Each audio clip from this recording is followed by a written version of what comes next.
السلام عليكم ورحمة الله وبركاته ومركل إنجنير أحمد عمر عدو قبرتي علمها التكنولوجيا عشر كان مانتا وحو كسابسن yahay how to show the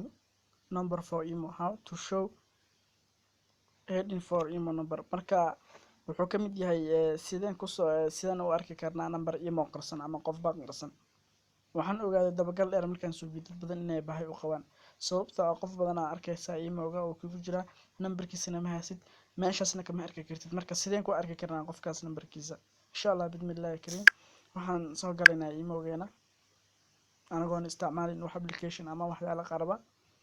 waxaan imaanaynaa qofka aan rabno oo numberkiisa uu nooba isleenahay alle leemaba noogu jiro marka tusaale qofkaan aan ka qaadanaynaa marka imaano qofkan waaba qof caadina la hadlo isna numberkiisa marka halkaan tagno aanan arkaynin marka halkaan ay imaano numberkiisa ma yaalo marka seen ku heli karnaa numberkiisa insha Allah bismillaahi kariim halkaas delete aad taabanaysaa markuu soo baxo dib aad u soo laabanaysaa sidaan u yahay markaas la hadlaysaa tusaale assalaamu calaykum tusaale leedahay ku soo jawaabo dabcan numberkiisa waa arkaysaaba oo sidaan kugu soo jawaabo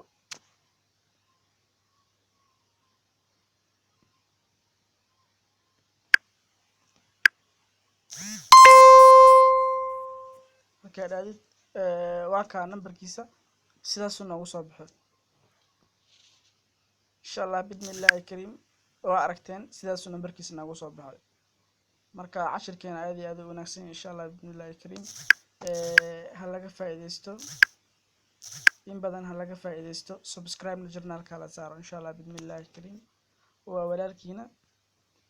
walaalkiin injineer Axmed Cumar oo inoo soo gudbiyo arrimaha teknolojiga fadlan journalkan subscribe saar gambalaalkana saar si aad ula socoto casharada soo dhaca